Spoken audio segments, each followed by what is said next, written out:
Have you ever walked past an old chair in your garage, one with a wobbly leg and faded cushion, and thought, I really should toss that? Don't. Because what if that forgotten chair wasn't junk, but a canvas? What if your attic isn't cluttered, but a treasure chest waiting to be opened? Right now, all across America, seniors over 60 are discovering something remarkable: the stuff we've spent a lifetime collecting, buttons in coffee tins, chipped china, lace tablecloths from weddings long past, can be transformed. Not into trash bags or donation piles, but into art.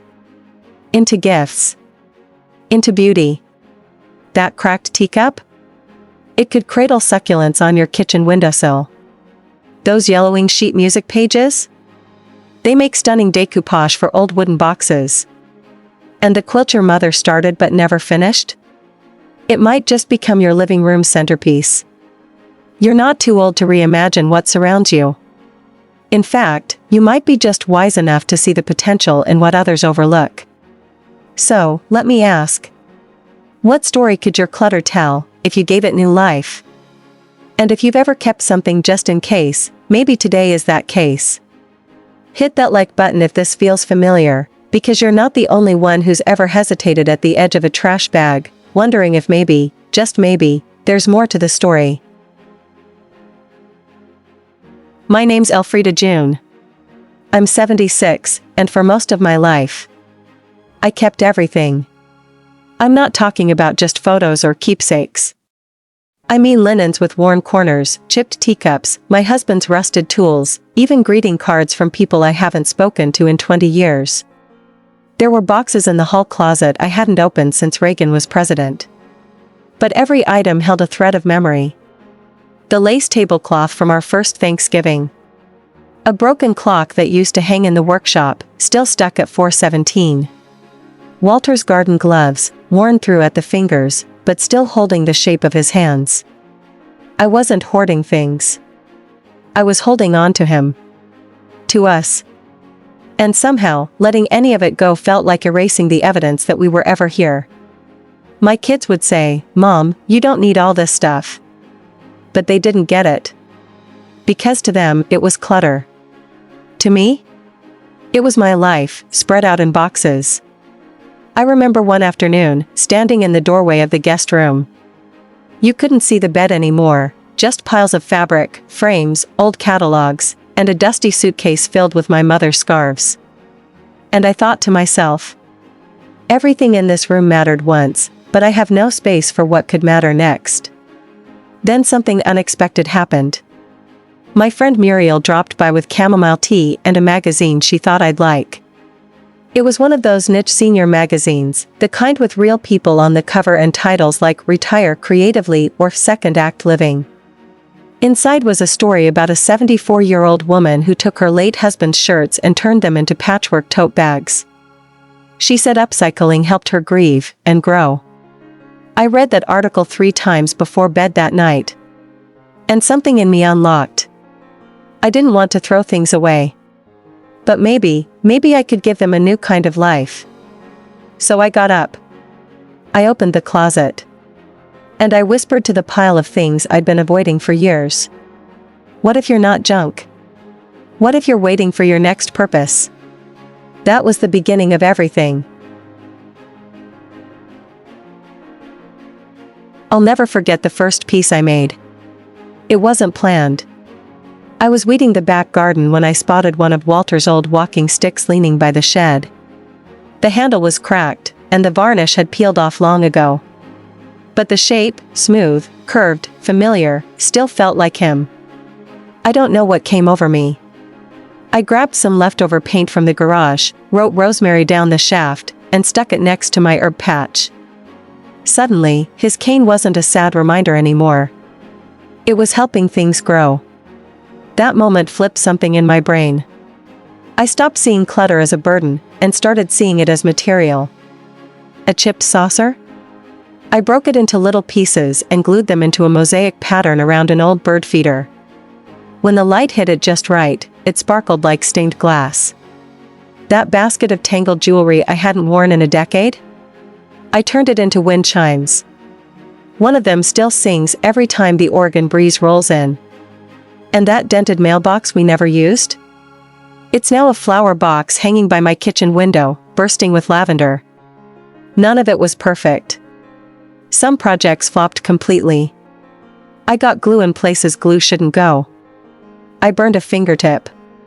But for the first time in years, I wasn't frozen by the weight of the past, I was playing with it. It wasn't about decluttering to have less. It was about creating more. More beauty. More space. More stories. There was one night, after I'd finished turning a pair of yellowing curtain panels into cafe-style valances for my breakfast nook, when I sat down with a cup of tea and just looked around. And I thought, I didn't lose anything. I gained something entirely new. That's when it hit me. I wasn't throwing away memories, I was transforming them. Every object I touched felt lighter after I gave it purpose. Like it had been waiting all along for me to see it differently. And that made me wonder. Have you ever made something beautiful out of what others call trash? Tell me in the comments, I'd love to see what your hands have created. Because sometimes, the things we think we're done with are really just waiting for their second act. Once I started seeing my clutter as raw material, I realized I'd been walking past gold mines for years. Not actual gold, of course, but treasures hiding in plain sight. So I created what I now call my clutter treasure map, for unexpected places in my home where forgotten things turned into my most creative projects. First stop, the linen drawer. Tucked beneath faded pillowcases and sheets from the 80s was fabric just begging for a second life. I cut up a floral twin sheet and stitched it into sturdy reusable shopping totes, perfect for the farmer's market. One beige fitted sheet became a hand-stamped wall hanging with a quote that always makes me smile. Life doesn't have to match to be beautiful. You don't need to be a master sewer, honestly, fabric glue and a little imagination go a long way. Second, the garage corner. It was cluttered, dusty, and full of someday items, broken tools, spare knobs, even an old drawer pull shaped like a lion's head. I mounted a few rusted wrenches and keys into a wooden frame, added a background of old newspaper clippings, and, bam, a shadow box piece that people now think I bought from an antique shop. That lion drawer pull? It's now a key hook by the front door. There's character in rust, I've learned, if you frame it right. Third, the jewelry box. It took courage to untangle the mess I'd ignored for decades. Necklaces with broken clasps, earrings missing partners, but I didn't throw them out. I glued old brooches onto magnets for the fridge. Now every grocery list is held up by a little sparkle. I even turned a few pieces into bookmarks, flattened pendants glued to thick ribbon. They make great gifts. And finally, the bookshelf back row. Behind the novels and cookbooks was a line of encyclopedias from 1972. Too outdated to donate, too sentimental to toss. So I made them into art. One became a secret stash box, I hollowed out the center and lined it with velvet. Another I carefully folded into sculpted letters that spell home. It took time, but every fold felt like honoring the hands that passed those books down to me. Now here's where it gets really fun. The next tip shocked me, because it involved two things I almost always threw away, broken zippers and soup cans. But trust me, you'll never look at them the same way again. Stick around, because this is where your trash starts turning heads. I started upcycling to clear space. What I didn't expect was that it would heal space inside me, too. See, when you're in your 70s and living alone, the quiet can sneak up on you. You don't always notice how still your days have become until one day, you realize your shoes haven't left the doorway in 3 days. But once I got into upcycling, I was moving without even calling it exercise. I was bending, reaching, snipping, sorting, nothing strenuous, but enough to get the joints awake and the blood flowing. A friend of mine who's a retired nurse called it sneaky fitness, and she's right. By the end of the week, my back felt looser, and my sleep was deeper, because my body had actually done something. Even better? My mind quieted down. When I was designing a mosaic or stitching fabric scraps together, the background noise in my head, the to-do lists, the memories that tugged too hard, the ache of silence, all faded.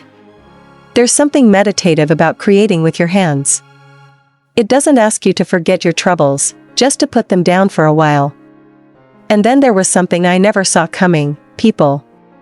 I joined a Facebook group called Senior Upcyclers United. It started with me posting a picture of a lamp I'd turned into a bird bath.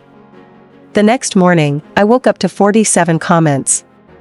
Women and men from Maine to Arizona sharing ideas, asking questions, laughing at my crooked bird bath.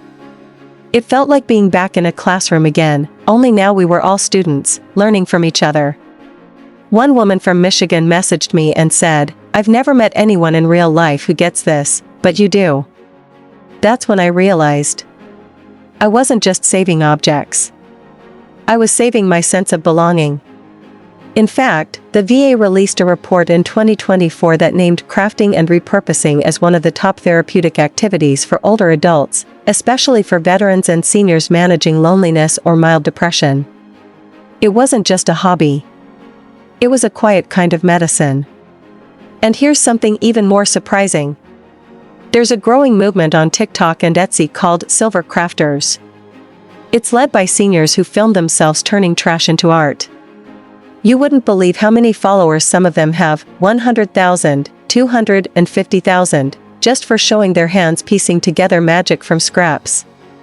It's more than trending. It's proof creativity doesn't expire. So if you've been feeling stuck, tired, or just a little too quiet, try giving your hands something new to do. You might be surprised what it gives back. One of the first things people ask me when I share my upcycling projects is, "Elfrida, how much did that cost you?" And I always smile before answering, "Not a dime." Here's the truth: creativity doesn't come from your wallet, it comes from your willingness to see things differently. Most of what I use isn't bought, it's found, forgotten, or freely shared. In fact, almost everything I've transformed started within 20 steps of my front door. Take that stack of old holiday cards in my drawer. I cut out the artwork and turned them into gift tags for birthdays and holidays. That plastic strawberry container from the grocery store? With a little twine and fabric, it became a decorative organizer for my sewing buttons. Even empty pill bottles, yes, the ones you think are useless, I cleaned them, decorated them, and now use them to store beads, safety pins, even loose change. Once you start looking around your home with fresh eyes, the materials reveal themselves. You're not shopping, you're harvesting. And when I do need something I don't have, like a specific paintbrush or a jar of screws, I've learned to get resourceful. Many senior centers now have bartering corners, where folks bring what they no longer need and swap with others. I once traded a bundle of yarn I wasn't using for a set of drawer handles that completed my birdhouse project. And don't overlook Facebook Marketplace's free section. It's a goldmine. I once picked up a box of old wooden picture frames from someone clearing out their attic. With a little sanding and love, those frames became wall art that now hangs in my hallway. But my favorite hidden gem? The local library. Did you know that many libraries across the US now host something called Fix-It clubs? These are volunteer-based meetups where retirees bring their broken or worn-down items, lamps, chairs, radios, and work together to fix or repurpose them. No charge. No pressure. Just shared wisdom and willing hands. The last time I went, I met a gentleman named Ray who helped me fix the handle on an old watering can. In return, I showed him how to line his tool chest with leftover shelf liner. We laughed, we learned, and we didn't spend a single cent. So don't let anyone tell you that creativity costs too much. You don't need the newest supplies or a fancy workspace. You need a curious heart, a bit of time, and a good look around your own home. Trust me, what you already have is more than enough to begin. Now, let's get one thing clear: not everything I made turned out like I imagined. In fact, one of my first brilliant ideas ended in a very public, and very memorable, flop. It all started with a pair of vintage floral curtains I found in a storage bin. The fabric was heavy, patterned with big bold hydrangeas, and had that old lady charm I secretly loved. I thought to myself, this would make a darling summer skirt. So I dusted off my sewing machine, took a few rough measurements, very rough, and went to work. No pattern. No guide. Just enthusiasm and caffeine. After a few hours of trial, error, and a bit too much fabric glue, I had my creation. It was long, flowy, and structurally questionable. But I was proud. I slipped it on, added a belt for flair, and decided to wear it to the Wednesday senior luncheon at the community center. Let me tell you, walking down my front steps in that homemade skirt was an adventure. The hem caught my ankle, I stumbled forward, and if it wasn't for the railing, I would have planted face first into my rose bushes. When I finally got to the bottom, a neighbor passing by said, "Elfrida, that's a beautiful window treatment." I laughed so hard I almost fell again. Honestly? I did look like I was wearing a window. But here's what I love about that moment, I didn't feel embarrassed. I felt alive. I was trying something.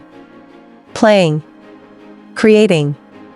Taking a risk, even if that risk meant looking a little ridiculous. See, the truth is, failure is part of the fun. It's part of the process. Some of my most loved creations came out of mistakes. A mosaic that cracked the wrong way turned into a sunburst pattern. A crooked birdhouse? It became Elfrida's Tipsy Tavern, the birds love it. When we're young, we're told mistakes are things to avoid. But when we're older, they're things to celebrate. Every slip of the scissors, every uneven stitch, it means I tried. It means I said yes to curiosity, instead of no to fear. So don't worry if your first project looks a little odd. Laugh at it. Learn from it. Take a picture and send it to your grandchildren, they'll think you're a legend. Because in this chapter of life, perfection isn't the goal. Joy is. And trust me, joy often shows up in crooked seams and colorful messes. If you've had a DIY fail of your own, I'd love to hear it. Drop it in the comments, so we can laugh together.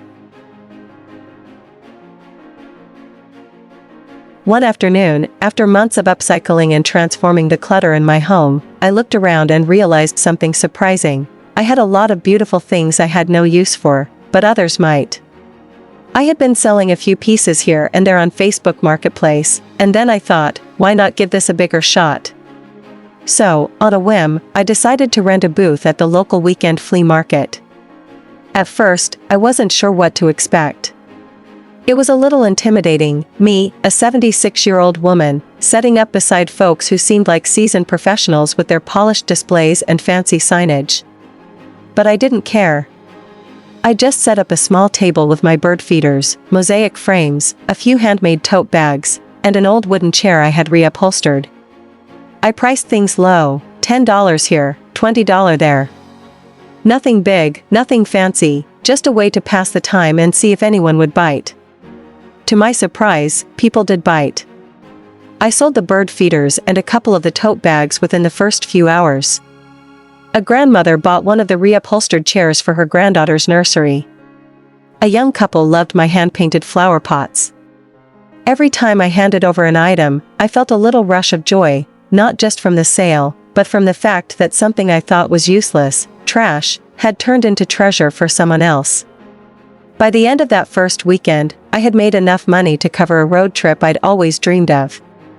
I had been talking for years about driving up to Vermont in the fall to see the foliage, but somehow, the time and money never lined up. This time, it did. In that moment, I realized something profound. The clutter I hated, the clutter I'd been afraid to let go of, had paid for the peace I needed. It wasn't just about the money. It was about the freedom that came from releasing what I didn't need, from transforming what I thought was worthless into something worthwhile. And it wasn't just the things that changed, it was me. The trip to Vermont was everything I imagined. I stood at the edge of a hill, watching the golden leaves dance in the breeze, and I thought to myself, this is what I've been waiting for. The clutter that once filled my house had given me this moment of stillness, this peace. So, what would you do with a little extra joy money from your own creations? Would you take a trip you've always dreamed of? Maybe donate it to a cause close to your heart? Or simply spend it on a quiet afternoon doing more of what makes you happy? Whatever it is, I hope you realize that the treasures you've been holding on to, they have more value than you might think. Sometimes, what you think you need to let go of is exactly what will bring you the joy you've been waiting for.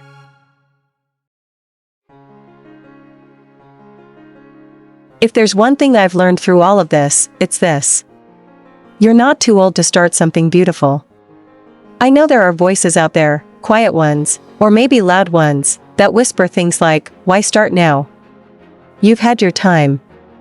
It's too late." But I want to tell you something that I've come to believe with all my heart.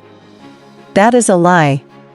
Because your hands, yes, those hands that have cooked countless meals, held crying babies, tended gardens, folded laundry, and dried tears, they still hold magic. They don't need to be as strong as they once were. They don't need to move as fast. They just need to move with intention. And when they do, they can turn the simplest scraps into beauty. They can create comfort, color, joy, maybe even a bit of wonder. See, when I first started this journey, I thought I was decluttering. Cleaning out. Letting go. Making space for, what? I wasn't even sure. But somewhere along the way, I realized something else was happening. I wasn't just removing things, I was choosing them. Selecting what mattered most. Giving it meaning. Giving it voice. This isn't decluttering. This is curating. And that's what we get to do at this stage of life. We're the museum keepers of our own stories now. And we get to decide what stays, what changes, and what shines again in a brand new form. You don't have to be an artist to start. You don't need expensive tools or perfect health or a spare room. You just need the courage to look at something old and imagine it new. To hold something broken and see the possibility in it again. And maybe, just maybe, to do the same with yourself. So whatever season of life you're in, whether you're 60, 76, or 92, know this. The time for creating, for discovering, for laughing at your mistakes and delighting in the unexpected. That time is not behind you. It's right now. Your best work might still be waiting in a drawer. Your next joy might be hiding inside something you almost threw away. Don't waste your hands on regret. Use them to create something only you can. Because the story isn't over. It's just becoming more beautiful. If this video sparked a smile, or stirred up an idea you didn't know was waiting, go ahead and tap that like button. And if you know someone, maybe a sibling, a neighbor, or a dear friend, who's holding on to just a few too many things, share this with them. Not to shame, but to inspire. And don't forget to subscribe for more real stories, honest, heartfelt, and full of surprising shifts that can still happen at any age. Because here's the truth. You've lived decades. You've seen seasons come and go. Now it's time to craft something that shows it. Let's turn that so-called junk into joy, together.